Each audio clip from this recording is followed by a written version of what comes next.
Morning guys, I'm going to walk you through your unit. We're going to start up here in the front. I'm going to go through your batteries, your battery cabling, and then we'll go into your hitch. So down in here, you do have your battery hooked up in here. You have a cable that runs from your battery into these jumpers that actually run into your hookup. This transfers power through your solar charger, through your disconnect. Everything's going to run right through this system. Everything down from your shore cord is going to send charge back to this battery. You do have your spare tire mounted in here as well, and you do have electrical hookup for your jacks on each side as well. Outside of here, you have your hitch. Your main shore plug for your hitch, your 7-way, is going to be located right in the back of this. It's just tucked in, so whenever you get ready to hook up, just pull it down from there. Going to be your breakaway cable. Make sure that's attached properly when you're hooked up to the truck, so that way if something happens and this comes loose, this will pull and it'll lock up your brakes for you. If that's not attached the way it needs to be and this doesn't activate, this trailer is just going to keep on rolling. So make sure this is hooked up properly. You're going to want to make sure you grease your mount point every once in a while just to make sure it stays in good condition. You don't want it to get too dried up. Moving around to the side, you are going to have LP tank located on each side of the unit in the front compartment, along with your clearance lights up here. Inside your trunk storage area for your basement, you do have controllers in here. You have light switches for inside the trunk, and then you have your switch for your awning. So this is what's going to run your awning in and out. That's going to be located right inside this trunk area as well. You do have a spin out here, so that way you can drain water through here. You can brush dirt out in here, whatever you need to do. In here you will have an outside shower hose, so you can use that for hookup at your water board or for a shower head. Keep on coming around your entry step and your entry grab handle.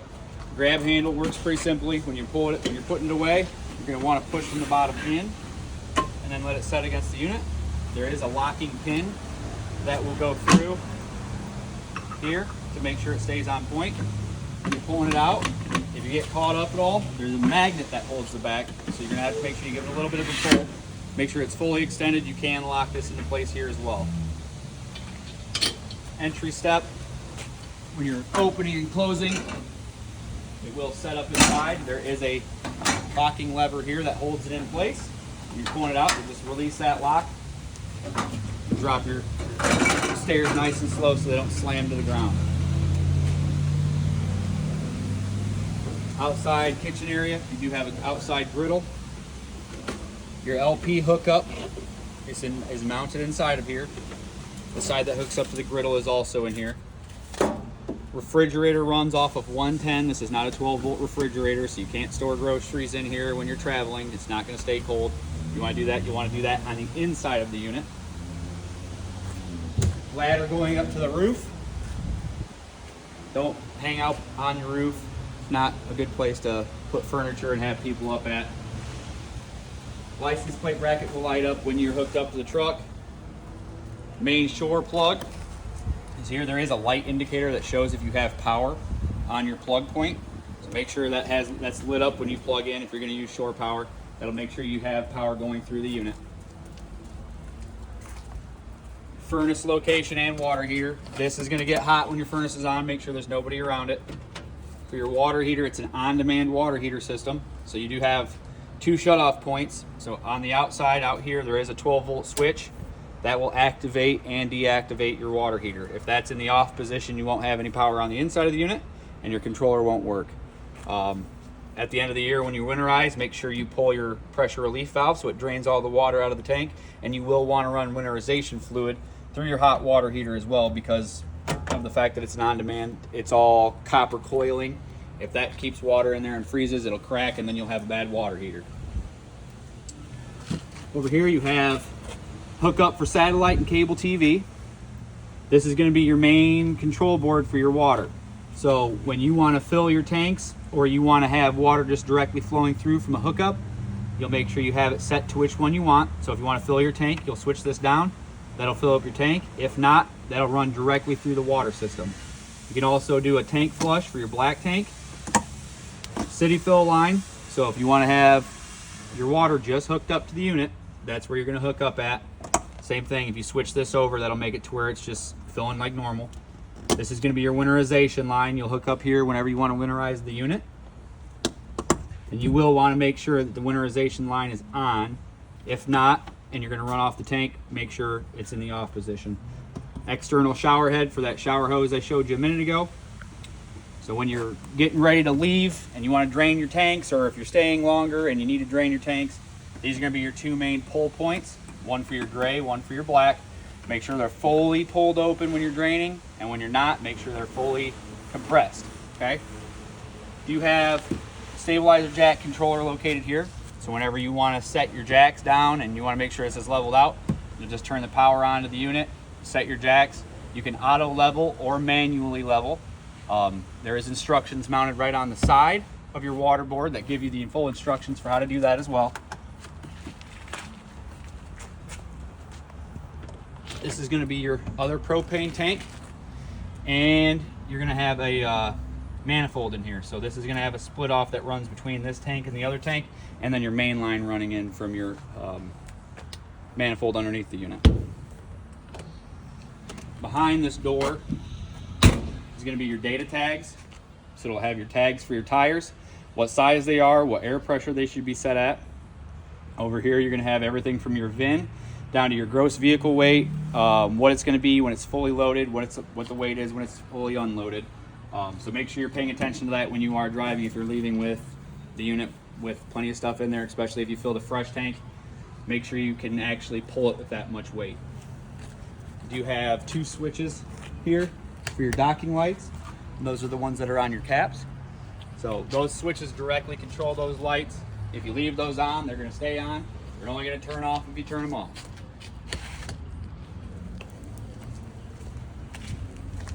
Go ahead and go inside your unit.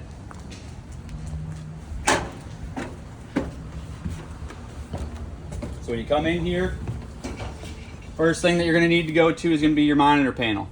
So you do have a light switch that'll control your hall and your living room lights. It does have a dimmer option, thermostat for your AC and furnace control.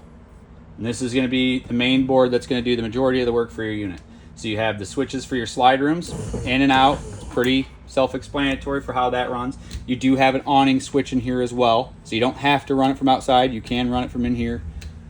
Water pump, freshwater tank heater, black and gray tank heaters. Only use those if it's extremely cold outside and you are camping. You can turn your awning light on and off from in here at that switch. Over in this section, that's going to give you all your readouts. So you'll have your battery readout, fresh tank readout, both your black and gray tanks. You have two of each. So you have black tank 1, black tank 2, gray tank 1, and gray tank 2. Make sure you're paying attention to those so that way you don't flood something. Make sure you're staying at below full. I suggest usually when you hit about 2/3, drain your tanks. And then this will also tell you what your battery levels are reading at if you're not plugged into power. From there you have your CO2 LP detector here. That is run off 12 volt. There's no batteries that power that. You have GFI outlet, light switch for right here above you in the cabinets, and a 12 volt USB plug. Pantry does have a motion sensor light on the inside. So anytime you open that up, lights are going to turn on. When you close it, lights turn off. 12 volt TVs can be installed. This is a regular hookup TV. So make sure that you have power turned on. Your plug for your TV is going to be located over here to the right. Same thing with your coax hookup for your TV. The coax hookup plate that is located here is going to be your main distribution point for your coax on the inside of the unit. Microwave. All your lighting underneath your cabinets are push button. So when you want to turn the lights on underneath here, you will have to put your hand on the light, push the button to turn the lights on and off. Sink drain has the drain plug in there and your lids. Stove top. When you're going to start your stove, you'll want to set what your gas level is at. You will have to hold the button in and turn to ignite. and you'll have to hold it for a second. If you don't and you let go too fast, that's not going to stay lit.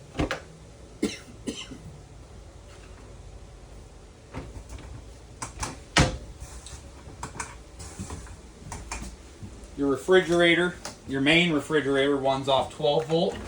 So this refrigerator you can load with groceries when traveling. As long as your battery disconnect is on, this 12 volt refrigerator will have power. While you're driving and you're hooked up to the truck, that'll charge the battery. So will solar, so will anything else that you have hooked up to your 12 volt system. So as long as you're hooked up and you have power flowing through the truck or through your solar panels, this refrigerator will run and it won't kill your batteries, and you can keep it nice and cold while you're traveling. Slide room light switch is going to be mounted here. It's going to be the same style of light switches for the front half of the unit. It does have a dimmer option, so you can change the brightness settings if you'd like. Your dinette table does lower. There is a handle underneath that latches it and unlatches it from the lock position.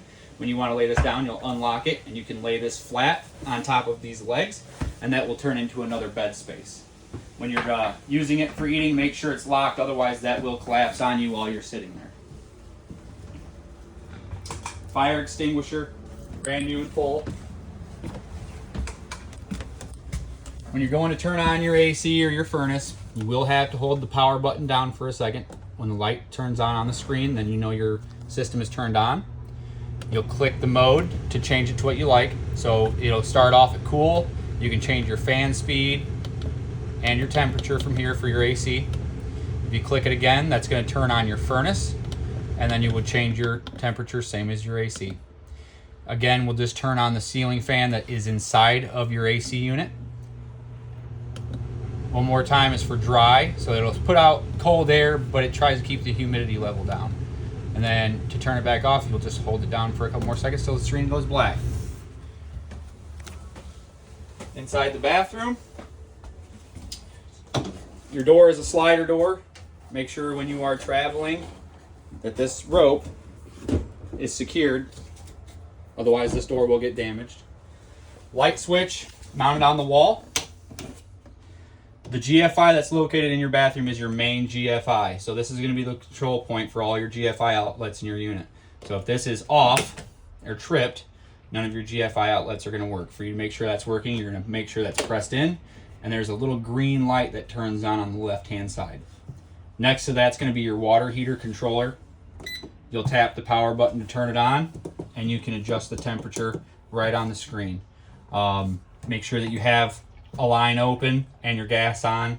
If you don't, when you start that water heater, what can happen is it can throw a code, and then you'll have to turn off the water heater controller and start again, otherwise it won't start running hot water. Your shower, glass door, make sure you unlatch when you're pulling so you don't break the glass.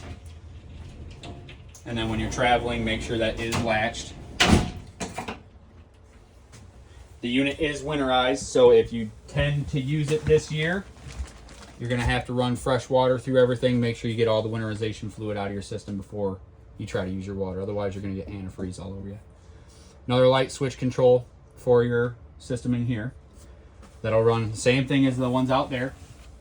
You do have satellite cable hookup and a 110 outlet here, so that way if you want to get a TV, you can. There is a mounting bracket located inside this wall, so you can get one mounted right here, and it'll hold and support your TV. For your bedside, you do have 110 receps and 12 volt USB plugs on each side.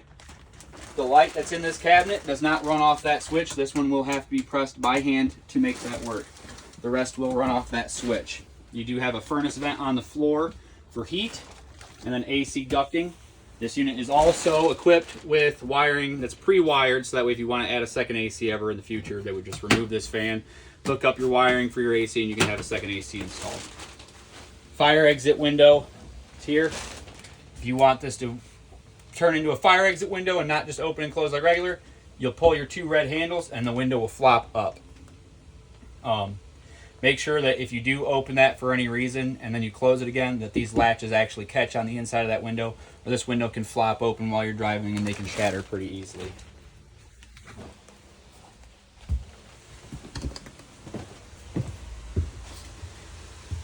Smoke detector is located on the wall next to your pantry. And And then you do have available 5G hookup for Wi-Fi if you would like. It's already pre-built into the antenna that's on the roof. So you can buy the kits, have it installed, and then you can have a Wi-Fi signal as long as you have a good reception on your antenna. I think that's pretty much everything. That is it. Yeah. Perfect.